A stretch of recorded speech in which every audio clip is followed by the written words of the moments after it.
Le Maroc en avance. Pourquoi le régime algérien craint la comparaison?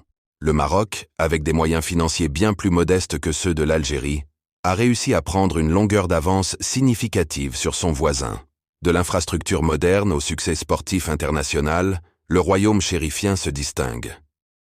Alors, pourquoi le régime algérien cherche-t-il à limiter les déplacements de ses citoyens vers le Maroc, notamment à l'approche de la Coupe d'Afrique des Nations 2025?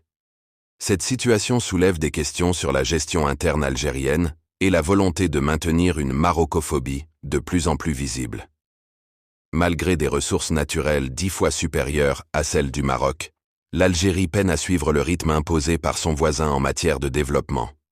En effet, le Maroc s'est doté d'infrastructures modernes, comme son TGV, le seul en Afrique, et des stades aux normes internationales qui lui ont permis de co-organiser la Coupe du Monde 2030 avec l'Espagne et le Portugal.